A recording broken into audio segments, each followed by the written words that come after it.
You'll always be a nobody, Mary, her co-worker sneered, a weary librarian stretching dollars and mending dreams, never suspecting a gift would rewrite her fate. 30 minutes past 4, she gave her last 20 to Michael, a desperate youth robbed of his future, leaving her hungry and hollow. Decades later, 3 military trucks loomed before her house, their engines whispering secrets of what was to come. Hello, everyone. Welcome to Narrative Whispers. Today, I'm going to share another heartwarming story. So let's dive into it. The afternoon sun hung heavy in the sky, casting long shadows across the cracked pavement of Wilson Street. Mary Peterson stood at the bus stop, counting the last of her dollars with careful fingers. $20. That was all she had left until payday next Friday. She folded the worn bill carefully along its creases and tucked it into her purse, mentally calculating how she could stretch it for basic groceries. At 42, with eyes tired from years of reading in dim light and hands roughened by decades of hard work, Mary had mastered the art of making do with little. Her faded blue dress, mended in 3 places but still presentable, hung loosely on her thin frame as she glanced up at the bus schedule, her movements unhurried, yet purposeful. The bus was running late today, not unusual for Route 17. Mary settled onto the metal bench, wincing slightly as her bones protested. Though not old by most standards, years of double shifts and skipped meals had aged her body beyond its years. Still, there was a quiet dignity in her posture, a gentleness in her eyes that spoke of inner strength rather than resignation. She watched as people hurried past, each absorbed in their own concerns, their faces masks of worry or indifference. Mary wondered about their stories, their struggles. It was a habit of hers, finding humanity in strangers, imagining the complex lives hidden behind hurried steps and downcast eyes. As Mary waited, she noticed a young man pacing nervously near the schedule board. He couldn't have been more than 19, with a clean-shaven face and military short hair. His eyes darted anxiously between his watch and the empty road, his shoulders tense beneath his plain white t-shirt. Every few moments, he would pull out his phone, check it with a frown, then stuff it back into his pocket. Something about his demeanor, the way his feet couldn't stay still, the slight tremor in his hands, told Mary that something was wrong. She hesitated for a moment, then approached him, her natural compassion overriding her customary reserve.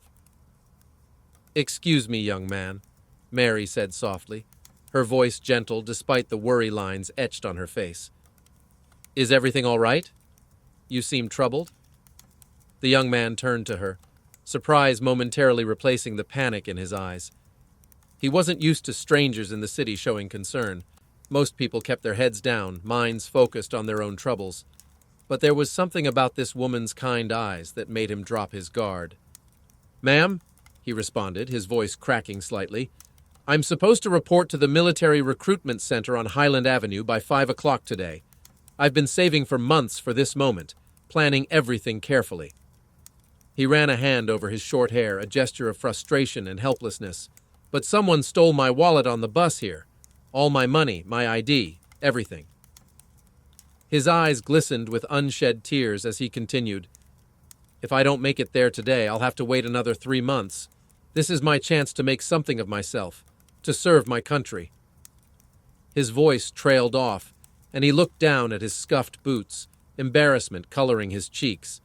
Mary stood silent for a moment, her mind racing. Highland Avenue was on the other side of town, at least a 30-minute taxi ride away. She glanced at her watch. It was already 4:15 p.m.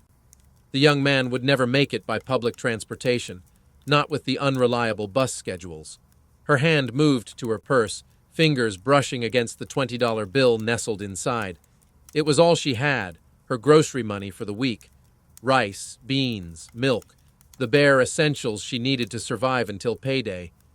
She thought of her empty refrigerator, the single can of soup that would be her dinner tonight.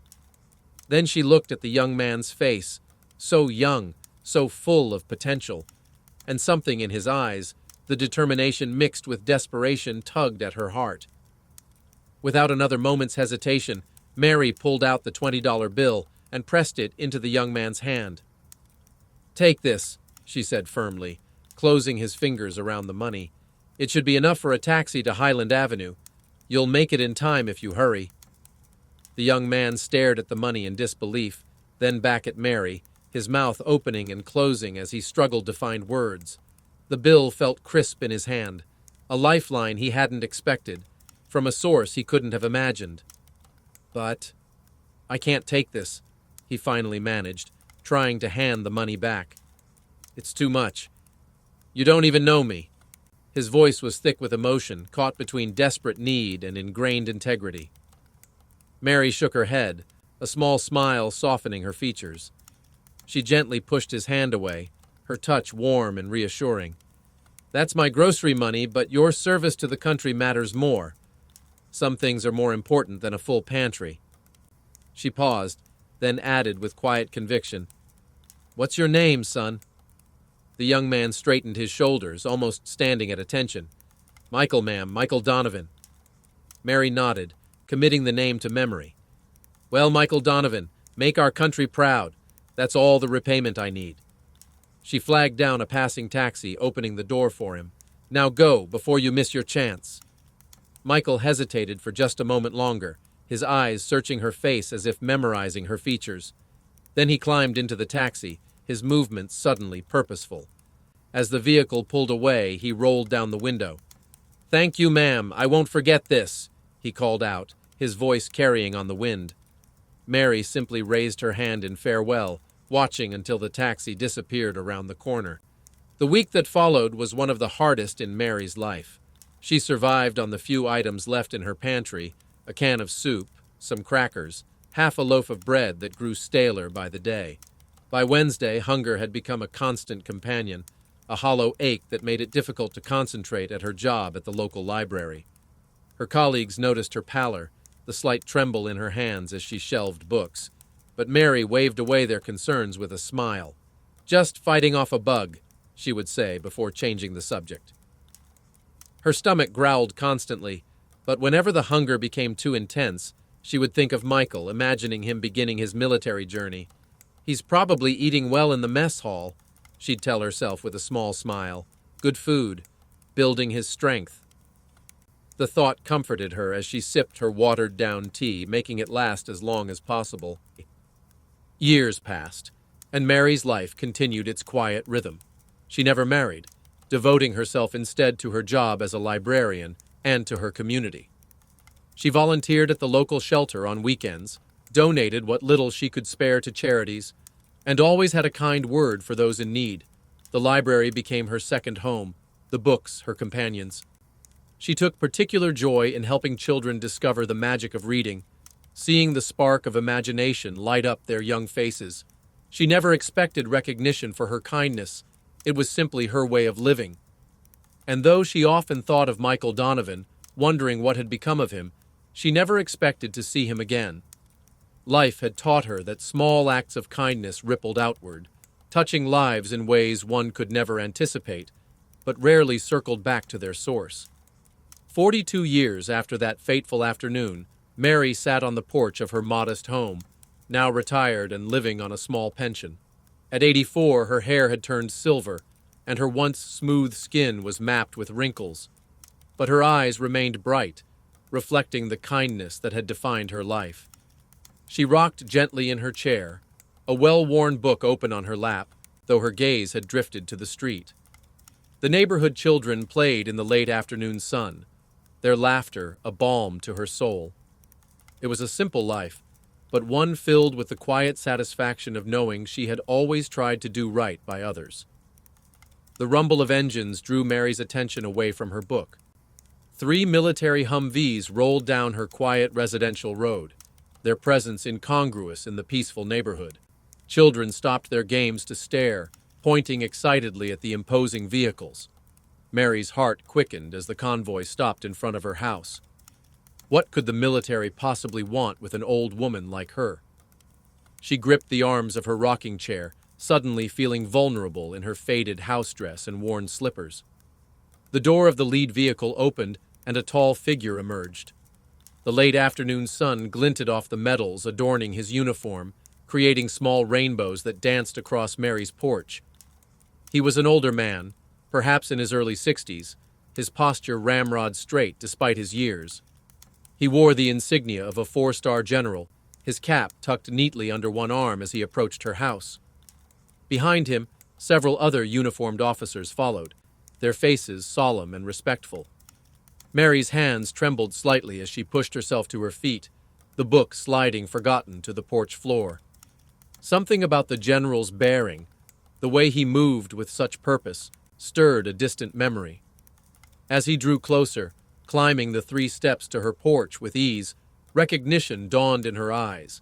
Beneath the lines of age and responsibility, she could see traces of the nervous young man who had once stood at a bus stop, his dreams hanging by a thread. "Michael," she whispered, hardly daring to believe it. "Michael Donovan." The general's weathered face broke into a warm smile. "You remember me," he said, his voice deeper than she recalled, but with the same earnest quality. "After all these years." He stood before her, coming to attention and offering a formal salute. The gesture brought tears to Mary's eyes. "General Michael Donovan, United States Army, at your service, ma'am." His voice carried across the porch, strong and clear, but there was a slight tremor in it, emotion barely contained. Mary's hand flew to her mouth, tears welling in her eyes. "Oh my," she breathed, overwhelmed by the sight before her. "Look at you now." She reached out hesitantly, as if afraid her touch might dispel this unexpected vision. Her fingers brushed against the medals on his chest, tangible proof that this was no dream. I never expected to see you again. It was just $20. General Donovan shook his head, gently taking her frail hand in his. "It was never just $20, Mrs. Peterson," he said softly. Mary blinked in surprise. She had never told him her name. "Yes, I found out who you were," he continued, answering her unspoken question. "It took some time, but I had to know. That $20 got me to the recruitment center with 5 minutes to spare. It changed the course of my life." He paused, his eyes never leaving hers. "And now I'm here to thank you properly." One of the officers stepped forward, carrying a small wooden box. General Donovan accepted it with a nod, then turned back to Mary. "Mrs. Peterson, on behalf of a grateful nation, and personally from a man whose life you changed, I present you with this civilian service medal." He opened the box, revealing a gleaming medallion on a blue ribbon. "This is the highest honor we can bestow upon a civilian. It's for exceptional service to the armed forces and the country." Mary stared at the medal, stunned. "But I didn't do anything exceptional," she protested weakly. "Anyone would have done the same." General Donovan's expression grew serious. "No, Mrs. Peterson, not anyone. You gave your last $20 to a stranger. You went hungry that week. Yes, I know about that too. The convenience store owner remembered you." He cleared his throat, fighting to maintain his composure. "You put my future above your own needs. That kind of selflessness is rare, and it deserves recognition."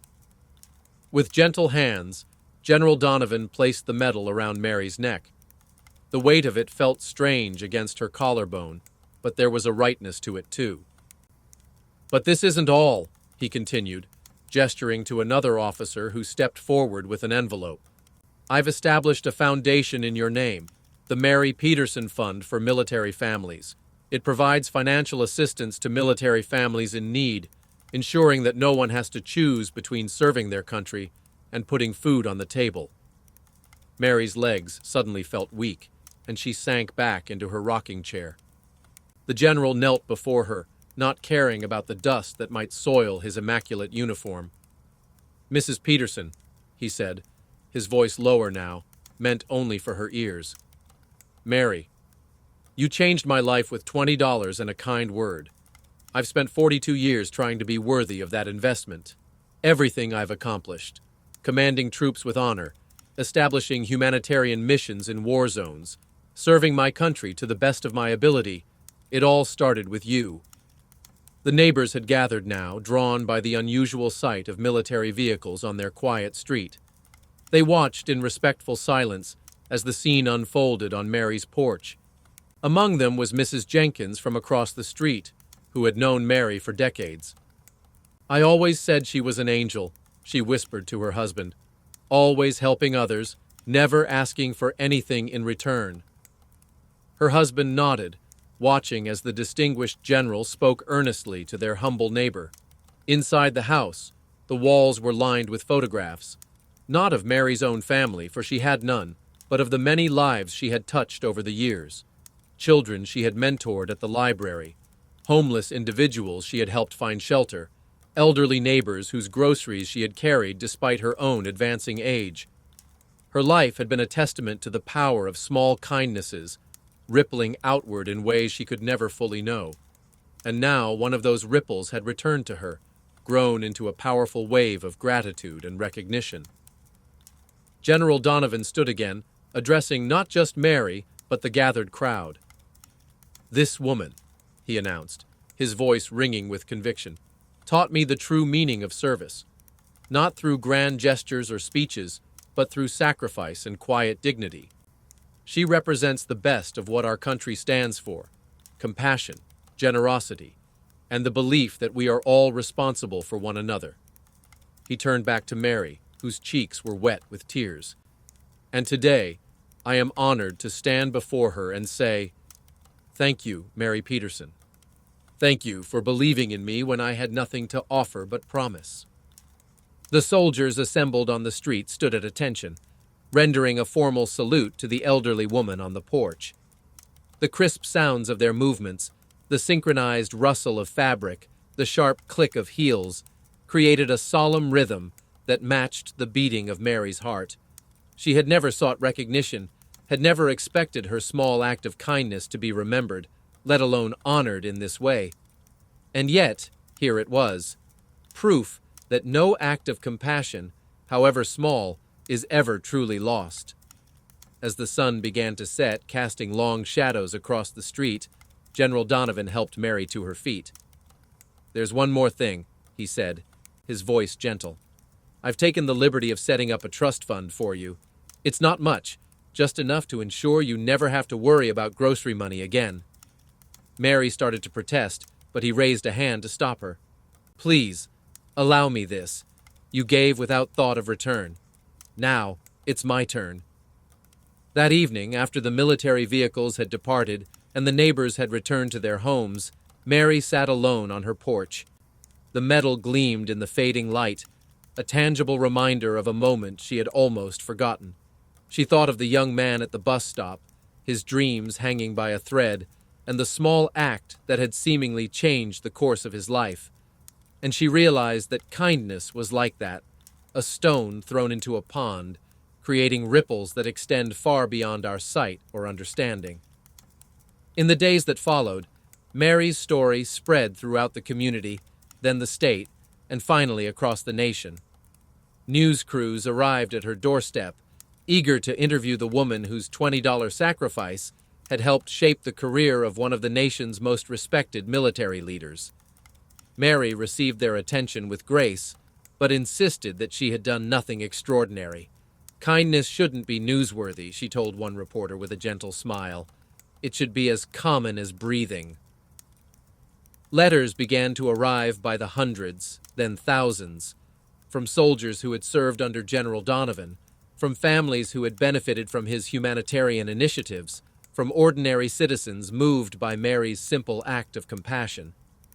Each one told a similar story, how a single act of kindness had created a ripple effect, touching lives in ways the original giver could never have imagined. Mary read each letter carefully, her heart full with the knowledge that her small gesture had multiplied beyond measure. On a warm spring morning 1 year after General Donovan's visit, Mary sat in her garden, surrounded by the flowers she had lovingly tended. The trust fund had allowed her to make small improvements to her home, to donate more generously to her favorite charities, and to establish a small scholarship fund at the local high school.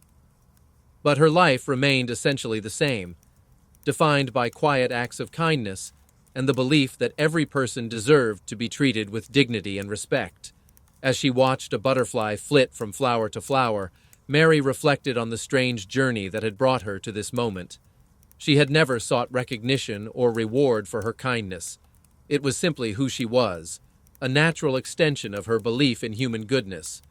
And yet, through a series of coincidences and choices, her small act had been magnified, touching countless lives. The butterfly rose on the warm air, its delicate wings catching the sunlight as it disappeared into the blue sky. Mary smiled, understanding that kindness, like the butterfly, had a beauty all its own, fragile yet resilient, simple yet profound, and capable of transforming the world in ways we can never fully comprehend. Thank you for listening to this story. If you like it, please do not forget to like, share, and subscribe to the channel. See you in the next story of Narrative Whispers.